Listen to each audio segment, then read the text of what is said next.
मेरे पति कोविड-19 की वजह से 20 अप्रैल को उनका देहांत हो गया और यहाँ रसूलाबाद में उनका अंतिम संस्कार किया गया। और हमारे पति के डेथ के बाद हमारे ससुराल वाले हमें ससुराल में रहने नहीं दे रहे हैं। हमें बार बार ये कहते हैं कि तुम अपने मायके चले जाओ। तो मैं अब ऐसी हालत में अब मायके तो रह नहीं सकती। तो मैं यही चाहती हूँ कि मेरे जो पति का हिस्सा है, जो अधिकार है, वो मुझे मिले। सर, पुलिस जब गई थी तो हमसे यही हुआ कि सास हमारी कह रही थी तुम अपने घर चली जाओ। तो हमने कहा कि घर नहीं जाएंगे हम। तो उन्होंने कहा अपने मामा के यहाँ चली जाओ। तो हमने कहा मामा के यहाँ भी नहीं जाएंगे। तो फिर कहा अपनी दीदियों के यहाँ चली जाओ, तुम कहीं तो चली जाओ। हम कहीं नहीं जाएंगे, हम यहीं रहेंगे। तो उन्होंने कहा कि अब तुम्हारे यहाँ है क्या, तुम यहाँ रह के क्या करोगे। तो हमने उनसे यही कहा कि हमें मेरा मुझे अधिकार दिया जाए। तो उन्होंने इससे सीधा मना कर दिया। कह रही है कि 1.5 साल शादी हुई है, इसमें तुम्हारा क्या अधिकार बनता है। जी, खाने पीने के लिए हमें रोकती हैं, खाने पीने के लिए किचन से सामान हटा देती हैं। सर, इसी बीच पति के देहांत के बाद मेरा तबीयत भी ख़राब हो गया था, तो जिसके कारण हम दवा लेते थे। तो उसके लिए भी मुझे ये रोकती थी, किचन से सारा सामान हटा देती थी, खाने पीने में दिक्कत देती थी हमेशा। योगी जी से हम यही चाहते हैं कि वो मेरे साथ न्याय करें। जो मेरे पति का अधिकार था, जो हिस्सा था, वो मुझे मिले और मुझे वहाँ रहने के लिए मुझे घर दिया जाए। अच्छा, पुलिस की कार्यशैली है, पुलिस का क्या सहयोग मिला? जी, अभी तक पुलिस ने कोई सहयोग नहीं किया है। इसी के लिए मैं योगी जी से यही चाहती हूँ कि वो मेरी मदद करें। पुलिस कोई सहयोग नहीं? अभी तक कोई सहयोग नहीं। पास हम लोग गए, FIR लिखवाई। सर, वो उन्होंने FIR लिखने के बाद उसके बाद कोई कार्रवाई नहीं किए। आज 3 दिन हो गया है, इन्होंने कोई कार्रवाई नहीं की। हम योगी जी से, माननीय मुख्यमंत्री जी से एक ही प्रार्थना करेंगे कि वो हमारी बहन को उनका अधिकार, उनको उनके रहने की जगह सब मुहैया कराया जाए और पुलिस प्रशासन अपना कार्य तेजी से और सुदृढ़ता से। संगम नगरी प्रयागराज में कोरोना काल के दौरान जिस तरह से खाकी के लोग दवा और कच्चा राशन लोगों को मुहैया कराए हैं, और उसके बाद जो लॉकडाउन दोबारा फिर से आया है इस दूसरे कोरोना काल में, पुलिस का बेहतरीन चेहरा CM योगी के आदेश पर सदैव दिखा है। लेकिन इसी कोरोना काल में एक ऐसी पीड़िता है जिसके पति की मौत 20 अप्रैल को कोरोना से हो जाती है, और उसके जो ससुराल वाले हैं वो उसे मार पीट कर घर से बाहर भगा रहे हैं। ऐसे में पीड़िता ने थाने में FIR तो दर्ज कराई है, एप्लीकेशन दी है, लेकिन पुलिस की तरफ से अभी कोई कार्रवाई नहीं की गई है। ऐसे में जो पीड़िता है वो थक हार कर CM योगी से न्याय की गुहार लगा रही है। उसका ये मानना है कि अगर जो यहाँ के प्रशासनिक अधिकारी हैं वो कार्रवाई नहीं करेंगे तो वो किसके पास जाएगी।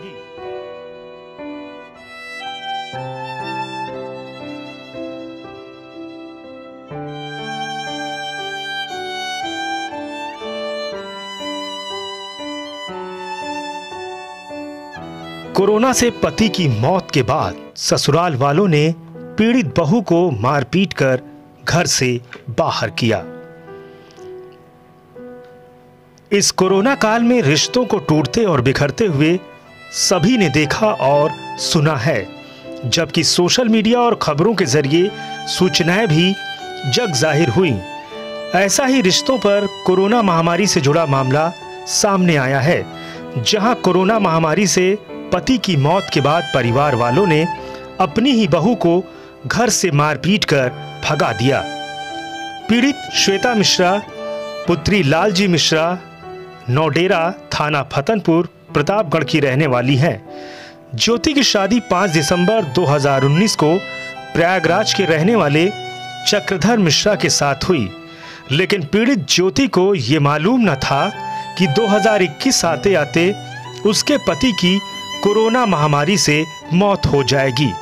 20 अप्रैल 2021 को कोविड-19 से ग्रसित होने के कारण सरकारी स्वरूप रानी नेहरू चिकित्सालय में इलाज के दौरान पति की मौत हो गई। पति का दाह संस्कार ज्योति के परिजनों को फाफामऊ घाट पर प्रशासन की मौजूदगी में हुआ।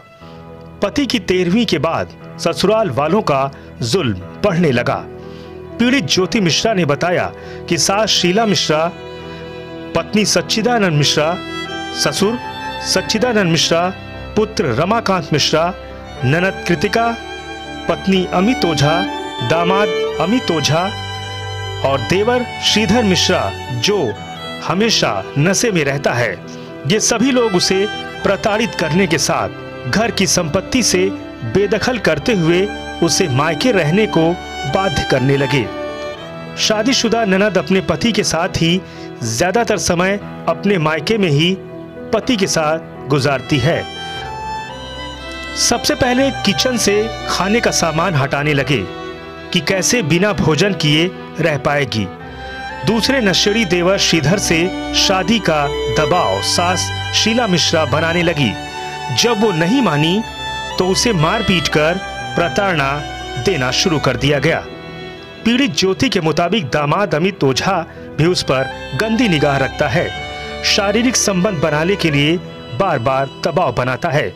पीड़ित ज्योति मिश्रा के मुताबिक ज्योति मिश्रा का जो कमरा है, पति की मौत के बाद सभी लोग एक साथ उसी कमरे में सोते हैं, जिसमें ननद का आदमी और देवर भी लेटे रहते हैं। ससुराल वाले पति के हिस्से की प्रॉपर्टी से बेदखल करने और घर से भगाने की साजिश के दौरान आए रोज प्रताड़ना देने का काम कर रहे हैं। पीड़ित ज्योति मिश्रा के परिजनों ने अपने हिसाब से शादी में दान दहेज भी दिया। बावजूद इसके पीड़ित बेटी को ससुरालियों द्वारा परेशान करके घर से भगाने का काम किया जा रहा है।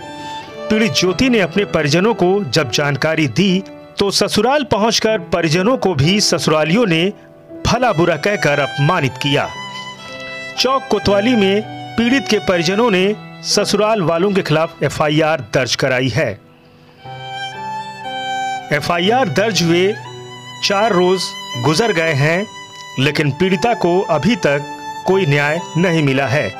ऐसे में थक हार कर पीड़ित ज्योति सीएम योगी से न्याय की गुहार लगा रही है, क्योंकि प्रयागराज में बैठे जो प्रशासनिक अधिकारी हैं वो ज्योति की समस्या की ओर ध्यान नहीं दे रहे। ऐसे में अब ज्योति सूबे के मुखिया योगी आदित्यनाथ से न्याय की गुहार लगा रही हैं।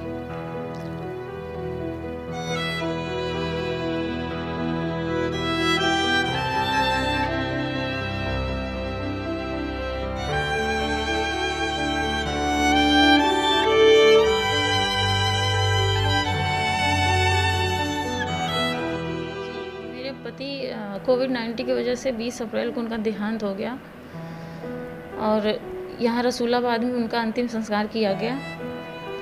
और हमारे पति के डेथ के बाद हमारे ससुराल वाले हमें ससुराल में रहने नहीं दे रहे हैं। हमें बार बार ये कहते हैं कि तुम अपने मायके चली जाओ। तो मैं अब ऐसी हालत में अब मायके तो रह नहीं सकती, तो मैं यही चाहती हूँ कि मेरे जो पति का हिस्सा है, जो अधिकार है, वो मुझे मिले। जी, मेरे ससुर जी हैं सच्चिदानंद मिश्र और हमारी सास का नाम है शीला मिश्रा और हमारी ननद है कृतिका मिश्रा। किस तरह से प्रताड़ित कर रहे हैं? जी, वो मुझे शादी के बाद से ही हमेशा दहेज के लिए वो कहते हैं अपने घर से मांग के लेके आओ। हमेशा मैं 50,000 1 लाख हमेशा 2 बार लेके गई हूँ और हमेशा मुझे राशन के लिए कहते थे, मैं घर से अपने राशन भी लेके गई हूँ। और मैं हमारे देवर हैं और हमारे नंदोई हैं, वो हमें परेशान करते हैं और हमारे सास और ननद हमेशा हमें दहेज के लिए प्रताड़ित करती हैं, हमें मारती हैं, हमें बार बार यही कहती हैं तुम अपने घर चली जाओ। जी, मेरी सास ननद हमेशा हमसे कहती हैं तुम अपने घर चली जाओ। अभी क्या हुआ मामला जब अभी पुलिस गई? सर, पुलिस जब गई थी तो हमसे यही हुआ कि यही हुआ कि सास हमारी कह रही थी तुम अपने घर चली जाओ। तो हमने कहा कि घर नहीं जाएंगे हम। तो उन्होंने कहा अपने मामा के यहाँ चली जाओ। तो हमने कहा मामा के यहाँ भी नहीं जाएंगे। तो फिर कहा अपनी दीदियों के यहाँ चली जाओ, तुम कहीं तो चली जाओ। हम कहीं नहीं जाएंगे, हम यहीं रहेंगे। तो उन्होंने कहा कि अब तुम्हारे यहाँ है क्या, तुम यहाँ रह के क्या करोगे। तो हमने उनसे यही कहा कि हमें मेरा मुझे अधिकार दिया जाए। तो उन्होंने इससे सीधा मना कर दिया।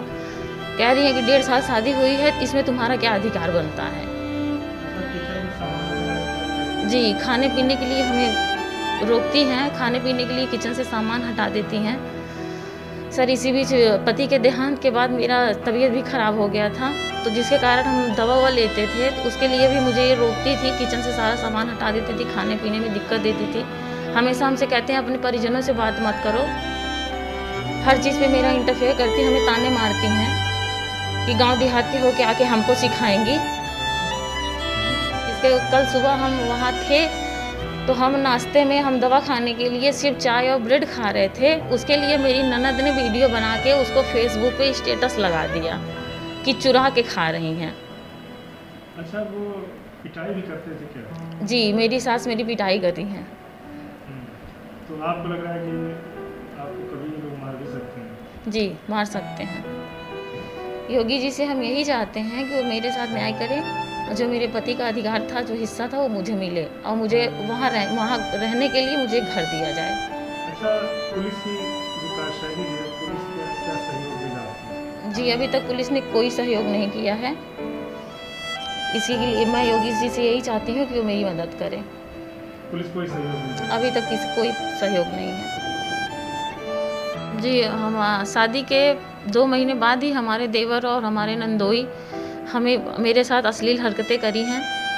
रात में उठने के बाद मेरे देवर मुझे कई बार तो मुझे खदेड़ लेते हैं और बाथरूम से मेरे कपड़े भी उठा के लेके चले जाते हैं।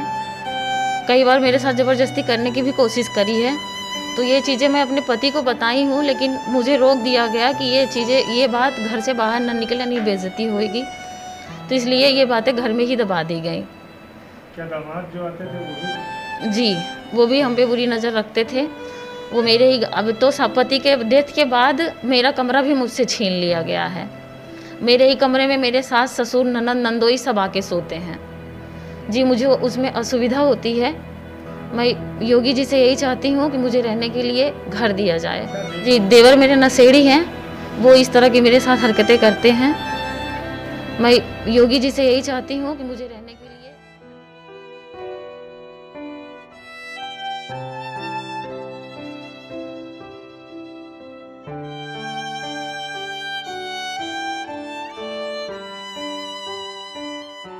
एक दिन मैं इनके यहाँ गया था तो दीदी रो के बहुत ही ज़्यादा रोते हुए हमको वो सारी कहानी कथा बताई कि इनके ससुराल वाले इनको मारते हैं, पीटते हैं, ताने देते हैं और इनको प्रताड़ित करते हैं। इनकी ननद जो हैं इनको बाल खींचती हैं, मारती हैं, इनको इनके घर में नहीं घुसने देती, इनके कमरे में नहीं घुसने देती हैं और ये इनके कमरे में सारे लोग, सास ससुर सब लोग डेरा वहीं लगा के बैठे रहते हैं। इनको इनके कमरे से निकाल के बाहर फेंक देते हैं। कहते हैं कि यहाँ पे तुम्हारा कुछ नहीं है, अब अपने मायके चले जाओ, इस घर को छोड़ दो, यहाँ से, यहाँ तुम्हारा कुछ नहीं है। इनके बानोई इनके ऊपर बहुत दबाव डाला जाता है कि अपने देवर के साथ विवाह कर लें और नाजायज़ संबंध बनाएं। हाँ, जो कि मेरी दीदी नहीं चाहती। वो नशे में धुत रहते हैं, कभी वो दारू पी के, गांजा पी के वो इनके ऊपर कभी कभी हमला भी करते हैं, ज़बरदस्ती भी करते हैं। श्रीधर मिश्रा इनके देवर का नाम है जी। किस तरह दबाव डालते हैं? कि इनसे विवाह कर लें, हमारे देवर से विवाह कर लें ताकि ये इनको अपने घर में एक नौकरानी के रूप में फंसाए रहें और उनसे काम कराते रहें और इनका जो अधिकार है उस अधिकार से इनको वंचित रखा जाए। सर, पुलिस के पास हम लोग गए, FIR लिखवाई। सर, वो उन्होंने FIR लिखने के बाद उसके बाद कोई कार्रवाई नहीं किए। आज 3 दिन हो गया है, इन्होंने कोई कार्रवाई नहीं की। हम योगी जी से, माननीय मुख्यमंत्री जी से एक ही प्रार्थना करेंगे कि वो हमारी बहन को उनका अधिकार, उनको उनके रहने की जगह सब मुहैया कराया जाए और पुलिस प्रशासन अपना कार्य तेज़ी से और सुदृढ़ता से जल्दी से करें। हमको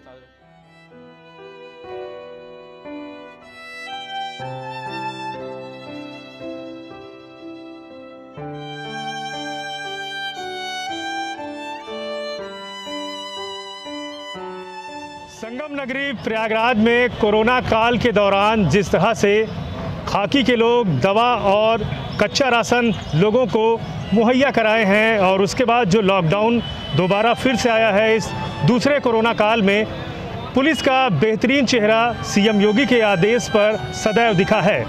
लेकिन इसी कोरोना काल में एक ऐसी पीड़िता है जिसके पति की मौत 20 अप्रैल को कोरोना से हो जाती है और उसके जो ससुराल वाले हैं वो उसे मार पीट कर घर से बाहर भगा रहे हैं। ऐसे में पीड़िता ने थाने में एफआईआर तो दर्ज कराई है, एप्लीकेशन दी है, लेकिन पुलिस की तरफ से अभी कोई कार्रवाई नहीं की गई है।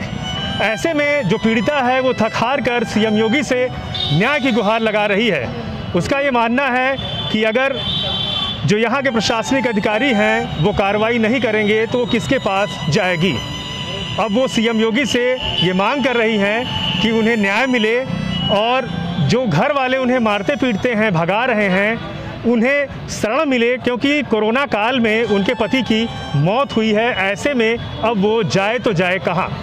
अपने सहयोगी आलम के साथ पवन देव, सुपर प्रयाग न्यूज़, उत्तर प्रदेश, उत्तराखंड।